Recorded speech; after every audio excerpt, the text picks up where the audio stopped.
My stepsister announced her engagement to Captain Elric Miles, the same man I was supposed to marry. Well, technically, the family arrangement had been set since we were kids, but that was before Elric lost both his legs during a covert mission in the south and came back home broken, in body and spirit. After the explosion, no one talked about the wedding. Elric was declared unfit for duty, unfit for marriage, and, as whispered behind closed doors, unfit in more ways than one. That's when Selena, my lovely, venomous stepsister, saw her chance and claimed him as her own. With crocodile tears and a trembling voice, she told our father she would marry him out of love, not duty. Everyone applauded her courage. They even handed over the family estate, most of my mother's belongings, and gave her my grandmother's heirloom hairpins as a gift for the new bride. All they left me was a carved cedar box from my late grandfather, something they assumed was useless. People thought I should be relieved. They whispered things like, "Leora dodged a bullet, and she's free now." But what they didn't know, what no one knew, was that in my previous life, I had used the herbal concoctions passed down from my grandfather, a master physician once honored by the Imperial Academy, to heal Elric. He'd gone on to become a decorated officer again, and I became his obedient, invisible wife, until Selena found herself at the mercy of a criminal while searching the countryside for a so-called cure. She died a horrifying death. And Elric? He blamed me for not saving her, locked me in a room and left me to starve. No one came for me, not even once. The irony? Elric never once touched me. Not even on our wedding night. He said I disgusted him. That marrying me had been a strategic necessity. His last resort. Now I'd return to this moment in time, given a second chance by fate or karma, or maybe just blind luck. But nothing was going according to script. Selena had jumped the gun and sealed the engagement herself, thinking no one would object. My father, stunned by the announcement, stammered in front of the entire family. "Selena, this isn't the time for games." Then he looked at me. "Leora, you're the elder. It's your duty to protect the family's honor. Commander Miles is still recovering. He needs care. And he trusts you." I wanted to laugh. Trust? That man wouldn't trust me with a glass of water if he were dying of thirst. Elric sat quietly across the room in his wheelchair, draped in a military-issue blanket, face expressionless. He smelled like antiseptic and anger. The silence in the room was suffocating. Selena clung to father's arm, her voice sickeningly sweet. "Papa, I love him. I don't care what anyone thinks. I know how to make him happy." Then, with a smirk in my direction, she added, "Besides, do you even know what it means to be... well, a man like that? I'm willing to make that sacrifice." Leora couldn't. That was the moment father's face turned cold. Even Elric's mother, always so proper, shifted uncomfortably in her seat. Still, she asked me gently, "Did your grandfather really leave behind those solar restoratives? The ones he used on the deputy governor?" She hesitated, eyes darting to Selena. "If you'd be willing to bring those to the marriage, we'd offer a dowry of $2,000. That offer hit the room like a bomb. My stepmother gasped. My father blinked twice. They barely earned $50 a month combined. But Elric interrupted before I could speak. "Mom, that kind of medicine? It's folklore. Just stories to sell snake oil. Besides..." He reached over and grasped Selena's hand tightly. "I've already made my choice. I'm marrying her." His mother looked back at me, eyes searching for a crack in my face. But I had already decided. No more fixing broken men who'd rather see me dead than healed. I shook my head. Elric's jaw tightened. "See? Told you she's all talk." His mother's face fell. But my father still wouldn't let it go. "Leora, you grew up with your grandfather. You've learned his craft. If there's even a chance, shouldn't you try? Try? Like I had in my previous life? The one where they let me rot behind locked doors while Selena died a martyr's death and Elric bathed in glory?" I said nothing. Just watched them all like a spectator at a funeral that no one knew was their own. Then Elric's mother made a final push. "There's still time. We can increase the bride price to $5,000. Add a bicycle, host the wedding at the state-run guest house. But only if Leora agrees to bring the medicine." Elric tightened his grip on Selena's hand. "Number, no more bargaining. If I don't marry Selena, I'll end it. Right here." Father and stepmother, cowards to the core, quickly agreed. I sat there, stone-faced, until the very end, when I calmly said, "You're not planning to use the dowry left by my mother, are you?" Selena rolled her eyes. "Who wants your ancient junk? Elric's buying me new everything. But I do want one thing. That box you keep under your bed. The cedar one." The silence turned sharp. Elric's fingers clenched the wheelchair's armrest. Selena's hand trembled slightly. That box. They knew. I gave a slight nod. Selena ran off, returned with the box clutched tightly to her chest. Elric took it from her, shook it near his ear. The soft rattle of porcelain inside made their eyes sparkle. They exchanged a look. Then Elric turned to me, face smug. Leora, I know you've always had feelings for me, but you need to get over it. I'm with Selena now. Don't embarrass yourself. I didn't respond. I didn't need to. I'd seen where this road led, and I had no intention of walking it again. As his sneer grew, I met his eyes and offered nothing but silence. And that silence, sharper than any insult, was enough to make his confidence waver. The air in the room felt heavier after that. My silence echoed louder than their celebrations. They had no idea the medicine they were so desperate for had already run its course. The pills inside that cedar box weren't miracle cures. They were relics. One wrong dose and Elric would lose more than just mobility. But they didn't care. Or maybe they did, just not enough to ask how. He was cured in the first place. Not once did he question who saved him the first time. It was always about Selena. Always her. I walked out of that house with nothing but my spine holding me up. Later that evening, my father called me to his room, wearing the same tired expression he always did when he was about to sell someone out. Leora, he began, your grandfather was a brilliant man. I've always said that. I waited for the but. But your sister's already engaged, and Elric's in our family now. If you have anything left from the old man, notes, tinctures, whatever, it's time to hand it over. Selena shouldn't suffer. Suffer? The word almost made me laugh. In my past life, I had begged for food behind locked doors while they laughed outside. They'd taken the dowry Elric's family paid and forced me to sign away my rights to the estate on my wedding day. They claimed they couldn't afford to feed another adult, let alone a widow-in-waiting. I didn't say a word. Selena, always theatrical, burst in before I could speak. That old man was just a quack in robes. You all talk like he was some kind of sage. Let's stop pretending his garden roots and chicken bones could actually cure people. I gave her a cold look. If you think that, then don't come crying to me when Elric doesn't walk again. She stomped her foot like a spoiled child. You're cursing me. You're just mad you never got to be a general's wife like Mom was. The room fell into chaos again. My stepmother muttered something about me being a bad omen and suggested it was time I found a husband far away. They were trying to kick me out before the wedding, scared the Miles family might change their minds if I stuck around. They were right to be scared I didn't wait for them to scheme further. That night, I sent a letter to the Lewin household. In my past life, their only son, Casian Lewin, had been paralyzed for over a decade. We were neighbors then.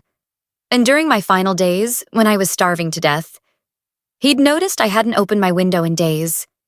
He'd sent someone to knock. It was Elric who lied and told them I'd gone to visit relatives. No one questioned it. Casian was my final anchor in that world.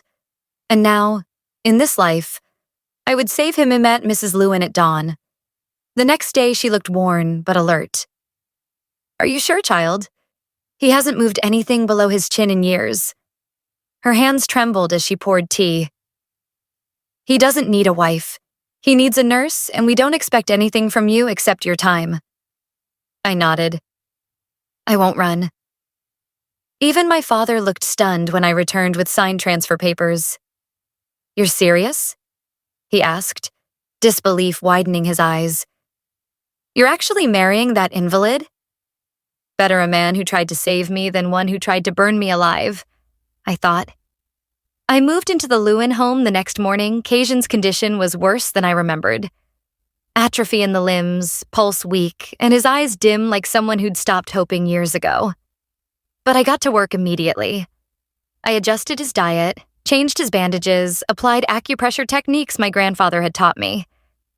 My hands moved like I'd done it 1,000 times because, in a way, I had 3 days in.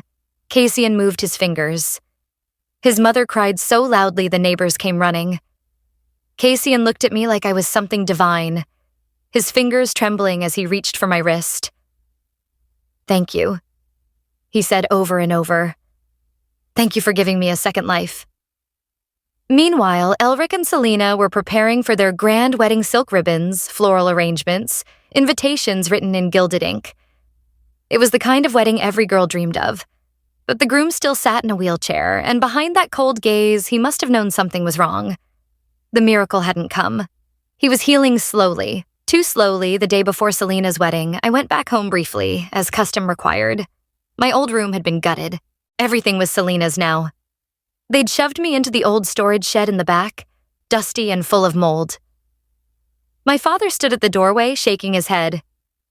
"You're not my daughter anymore," he said, as though his words were currency that could buy him peace. They locked the door that night. I woke up to the scent of smoke. "Fire! Help! The shed's on fire!" Voices screamed in the distance. I banged on the door until my hands bled. I could hear them outside. Selena, Elric, my stepmother. Not one of them moved to open the door. Then Elric's voice came through the crack. "Leora, apologize to Selena. Say you made everything up. Tell the Lewins you faked the treatment and you'll walk free. Otherwise, you'll die in here. No one will even notice." I choked on the smoke. My hair singed at the ends. I heard the hiss of flames behind me. "Go to hell," I croaked. He didn't respond. I don't know how I broke through the back of that shed, but I did. Ribs bruised, lungs aching. I crawled out just before the blaze turned the entire thing into charcoal. The next morning, Selena rode out of the compound in a red bridal car, cheeks glowing, surrounded by laughter and flashbulbs. But someone in the crowd asked, "Where's Leora? Wasn't she getting married today too?" Father, never one to waste a beat, feigned grief. "She ran off last night, took money from the safe, probably fled." Selena's giggle rang out like silver bells. "Sisters, right?" An officer from Elric's unit shrugged. "Well, maybe she just chickened out. I mean, healing a paralyzed man? That's tall talk." Just then, a military jeep rolled into the courtyard. Everyone stopped. Someone whispered, "Another car? Must be backup for Captain Miles." The doors swung open and I stepped out, dressed in ceremonial red, hand in hand with Cajun Lewin. On his feet, standing tall, face glowing with life. The color drained from Selena's face so fast she looked ill. "You," my father gasped. "You're not. You're supposed to be dead." Elric's hand snapped over his mouth to shut him up. They hadn't checked the shed. They just assumed I'd burned. And with that confidence, they had gone right ahead with slandering me to the guests. One of Elric's fellow officers looked from me to Cassian and back again. "That's Commander Lewin?" he asked. Incredulous, Cassian gave him a crisp nod. "Thanks to Leora, yes. And I'd like to invite everyone here to a toast. At the compound. You're all welcome, unless you don't recognize my wife as family." He turned pointedly to my father and stepmother. The crowd began to shift. Guests peeled away from Selena and Elric's group, following me like metal drawn to a magnet. Even the violinist abandoned the other wedding mid-song. Selena shrieked, "You people are all fools. Drew is a battalion commander. He's got power. What does that cripple have besides—" Cassian took a sealed envelope from his aide and handed it to Elric. Elric opened it. Read. His face lost all color. "What's wrong, Drew?" Selena asked. Someone behind us picked the letter up off the ground and read it aloud. Genital atrophy. Grade 3. Recommended retirement and permanent reassignment. The silence that followed was deafening. I helped Cajun into our car without looking back. But as we drove off, I couldn't help the small smile that crept onto my face. This time, I wasn't the one left behind. The moment we returned to the compound, it felt like the entire base had already heard about what happened in town. Every corner I turned, someone was whispering, bowing politely, or offering curious glances. Not because I was notorious anymore, but because I had brought back the miracle son. For the first time in my life, I wasn't the cursed girl, the one with no dowry, or the leftover burden. I was the woman who turned the impossible into fact. Mrs. Lewin couldn't stop smiling. She introduced me to everyone in sight, arms hooked proudly around mine. This is the one who brought our Cajun back from the brink. My lucky charm." She beamed. An older officer's wife clapped my hands in hers and said, "A girl like you only comes once in a generation. Blessings on your house." It was surreal. I'd never been welcomed like this before. Back home, I couldn't even sit at the main table for dinner. If I sneezed, they called it attention-seeking. If I spoke too loud, I was trying to embarrass the family.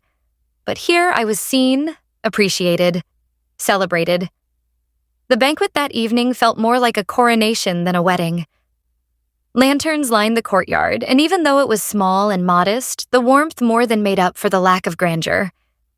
Cajun was still recovering, but he made sure to stand, if only briefly, beside me for the first toast. "To new beginnings," he said. His voice was stronger than before, and that single phrase made the guests erupt into applause. Later, when we finally retreated to our room, he gently tugged at my hand. "You saved me, Leora. In every way a person can be saved." I smiled, brushing back his hair. "You saved me too, Cassian. You just don't remember." As I helped him into bed, he grabbed my wrist and pulled me down beside him. "Promise me something," he whispered. "If I ever forget how much you've done, remind me. Loudly." I chuckled. "Deal." But peace never stays long when your past refuses to die. That night, while I was changing the medicinal packs in the next room, someone grabbed my arm from behind. Elric. He looked broken. His cheeks were sunken, his eyes bloodshot, and the bruise under his jaw looked fresh. "You switched the medicine, didn't you?" he hissed. "You poisoned me." I yanked my arm away. "You're out of your mind." "You knew I still cared about you," he growled. "You wanted revenge." "No," I snapped. "I wanted freedom." He pulled a red silk bracelet from his coat pocket and tried to shove it onto my wrist. This was yours. It always was. I was wrong, okay? Just make me another pill. I'll do whatever you want. I'll leave Selena, I slapped the bracelet out of his hand. "You can't even say it, can you?" Cassian had wheeled himself to the doorway, voice low and cold. "Say it, Elric. Say what you've become." Elric froze. "Say it," Cassian barked. "I'm not a eunuch," Elric roared, but his voice cracked midway. Silence stretched like wire. Then, unable to bear the humiliation, he turned and ran like a wounded animal. I stood frozen for a second, trying to shake off the ghost of my past life that had just brushed against my skin. Cajun rolled over and took my hand, started massaging it gently. "You all right?" "I will be." And I meant it. But the storm wasn't over yet. At sunrise, Tiffany, Selena, stormed out of the Miles residence like a madwoman. Hair undone, screaming at the top of her lungs. "I want a divorce. Elric, get your sorry carcass to the courthouse. I want this annulled today." I stepped out with Cassian to see the whole courtyard gathering again. Like flies to honey, the soldiers and neighbors came running. Elric stood stiffly under the corridor, pale, sweat glistening on his forehead. His mother sat nearby in her wheelchair, trying to stay invisible. The embarrassment was unbearable. Tiffany was on fire. "You lied. You said you were getting better. You're not even seeing a doctor. And now you're done with the army?" "I married a useless, pathetic lump." "Elric," his mother muttered. "Say something." He finally opened his mouth, eyes glassy. "Selena, why are you like this?" He really didn't understand. Even after everything, he still believed the fantasy he built around her. That fragile girl who braved a mountain for him. The one who wept when he bled. But the truth was, that girl never existed. He created her. And now that she'd thrown off the mask, he couldn't understand why. They argued loudly. A military officer tried to mediate, but Selena wouldn't stop screaming. "You think I'll spend my life wiping your drool and feeding you pills? No, sir. I'm not your nurse. I'm not your slave." And then she went for the kill. "You're not even a man anymore." Elric trembled. Then, finally, quietly, he whispered, "Fine. Let's divorce." She signed the documents in record time, waving the pen like a victory flag. His mother, pale with fury, shouted, "Fine. Give back the $5,000 and the bicycle." Selena spun like a hurricane. "Are you serious? You should pay me for damages, for wasted youth, emotional trauma." Then she stabbed her finger in the air. "Try anything, and I'll shout to the whole town that your son is a damn eunuch." That did it. Elric's mother collapsed on the spot, gasping for breath. Elric caught her just in time and carried her toward the hospital, panic on his face. I followed without thinking, instincts kicking in. "Lay her down," I ordered. "Now." I started pressing key pressure points along her chest, throat, and wrists. Techniques my grandfather had drilled into me until my fingers bled. Someone called the ambulance. The moment the doctor arrived, he looked at me in awe. If not for her, the patient would have gone into cardiac arrest. Elric turned to me, speechless. I didn't say a word. Casian appeared behind me, silent as always, and gently massaged my cramping fingers. "Even crabs show gratitude," he muttered. "That man doesn't even have the instincts of a crustacean." I laughed, really laughed, the kind that warms your ribs.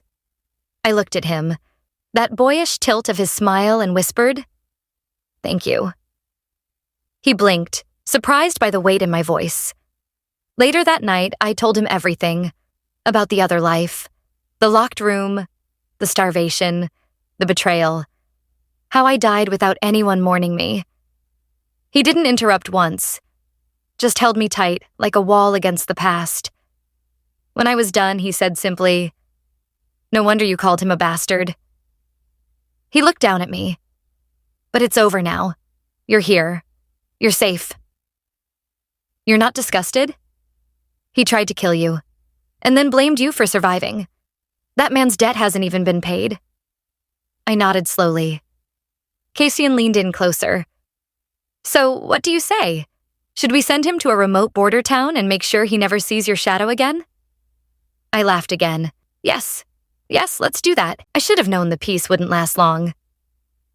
A few mornings later, Casian and I were just stepping out for a walk when the guards at the front gate called my name. My father stood outside with Selena and my stepmother in tow, looking more like stranded beggars than the smug tyrants who'd once locked me in a burning shed. He waved a hand at me like I was still a child. "Leora, I'm your real father. You can't ignore me just because you've married into power." I didn't respond. I just turned around, walked calmly to the guard booth, picked up the phone, and dialed the local station. "Yes," I said. "There's a disturbance at the military compound gates. Unauthorized individuals trying to enter." The officers came in minutes, batons and all. What followed was a display of disgrace that would haunt them for years. My father throwing himself to the ground, wailing, Selena screeching about her rights, and my stepmother claiming she had heart palpitations as she threw herself at a soldier's feet. It was pathetic. They were removed like trash. And honestly, I felt lighter than I had in both lifetimes combined. Days passed. Word of the fire, the betrayal, and the forged engagement began to spread. Some of it was whispered, some of it declared loudly in food markets and tea houses. And though the names were sometimes disguised, everyone knew exactly who the stories were about. Then one day, the unexpected happened. Elric showed up at the compound, with asterisk gifts, boxes of nutritional tonics, packets of imported tea, even a pair of jade earrings clearly meant for a dowry. But none of them knew. I recognized them. They'd been meant for Selena. He stood awkwardly outside the Lewin home, eyes darting around as though expecting a punch or a miracle. "I used to be your brother-in-law," he said. "You two got married and I didn't bring anything. This is just a token gesture." Casian raised an eyebrow and leaned casually against the doorframe. "Oh? A gesture? How considerate." I didn't even bother pretending to smile. Elric looked at me, face strained, bruises barely hidden under his collar. "I know what happened. About the fire. I went to the Sioux household myself and filed the report. They confessed. There's evidence. I stared at him. So what? Want a medal? His voice dropped, unsteady. I didn't do it for them. I did it for you. I froze. Kazian didn't. The best way to make it up to her, he said smoothly, is to stay far away. Elric's jaw twitched. He looked like he wanted to argue, but there was nothing left to say. He turned, dragging his boxes of regret behind him. I thought that was the end of it. But karma, when it comes, doesn't knock gently. Not long after, a neighbor told me Mrs. Miles had passed. Heart failure, quiet, alone. Elric had tried to arrange a quick remarriage to some village girl. Didn't tell her about his condition, of course. Thought he could bluff his way through it. The girl got pregnant but said nothing. Probably figured it was her only chance at survival. The Miles family, too ashamed to admit anything, kept it all under wraps. Last I heard, Elric spent his days drunk, staggering around like a ghost, and one rainy night, he fell into a storm drain and never got back up. The official report called it an accident. But the people in town whispered that it was retribution. I didn't dwell on it. Instead, I focused on Kazian. One bright afternoon, he came home with a small package, peach crisps, my favorite. The Sioux family's been relocated, he said casually. Re-education farm. They'll be picking weeds for the next 3 years. I bit into a crisp. Sweet. Light. Just like the warmth in my chest. No need to meddle further, I said. Let them rot in their own bitterness. The Lewins had been keeping their distance since the fire. But one day they returned, my father, Selena, and my stepmother, faces red with desperation. I watched from the second-floor window as they argued with the guards. You don't understand, my father shouted. We're her real family. Blood is blood. Doesn't matter, the guard said, unbothered. Orders are orders. You're not on the list. Selena screamed and threw herself at the gates, sobbing. Leora, come out. Tell them to let us in. I didn't move. Kazian stood beside me, arms crossed. Should we send them a map to that re-education farm? I laughed, wiping my hands clean. Number. Let them try their luck somewhere else. By now, I had a home, a husband, a life. One they could never poison again. But one thing still lingered. I saw it in Kazian's eyes one night. Curiosity. Not about Elric, but about me. About the girl I used to be, and so I told him everything. The starvation. The cold. The night Elric stood outside a burning shed and told me to lie or die. The lonely mornings I stared out a barred window, hoping someone, anyone, would remember I existed. When I finished, Kazian sat in silence for a long time. Then he reached for me. Not to comfort, but to hold me. Like I was something he was afraid to break. Like I was a story too important to forget. You're not the girl in that fire anymore, he whispered. You're mine. You're here. I rested my head on his chest and listened to his heartbeat steady. Sure. Alive. Unlike the ghosts I'd left behind, it's strange how grief can wear different masks. Rage, silence, even guilt disguised as generosity. And in Elric's case, I think it eventually wore him down to dust. A few weeks after his death, I received a parcel from an anonymous courier. Inside was the very bracelet Elric had once tried to force onto my wrist. The one he refused to give me in our past life. I stared at it for a long time. Red silk woven with strands of his family crest. The charm shaped like a flame, as if it could ignite something in a cold marriage. I burned it that night. Some things don't deserve to be passed on. Instead, I focused on building something real, with Kazian. He was healing faster than any of us expected. What the doctors had once called an irreversible spinal injury had become nothing but a footnote in his chart.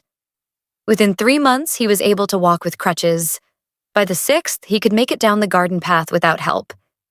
Neighbors started calling it a miracle. But I knew it wasn't luck or divine intervention. It was persistence and pain and 1,000 quiet moments of belief. something the old me would never have dared to claim. Cassian made sure I never forgot that. "Every time I take a step," he told me one morning, "I remember who gave me back my legs and my life." That spring, the Lewin family invited the entire compound to a tea banquet. I expected a small celebration. Tea, laughter, the usual polite speeches. Instead, Mrs. Lewin stood up during dessert and, to everyone's shock, handed me the title deed to one of the Lewin ancestral properties in the city. "You've brought life back to my son," she said, her voice catching, "and dignity to our name. This home is yours. Build a future in it." I didn't cry, not in front of all those people, but my hands trembled as I took the paper. Later that night, Cassian pulled me into his lap and asked softly, "Do you feel like you've won yet?" I leaned against his shoulder and watched the lanterns flicker outside. I don't want to win. I just wanted to survive. But now I want to live. And we did. We filled that house with light. We planted flowers, real ones, not the stiff plastic things Selena used to decorate with. I spent mornings in the greenhouse, Cassian by my side, mapping out herbal remedies and healing charts based on my grandfather's journals. He'd always believed I was born to heal. Now, I believed it too. In time, our lives became ordinary in the best way. Cassian took on a teaching position at the military academy, advising on logistics and battlefield triage. I started a clinic in town that offered free treatment to veterans and children. People stopped seeing me as the girl with a cursed past. They started calling me Dr. Lewin. The name felt strange on my tongue at first. Then it felt right. A year later, we had our son.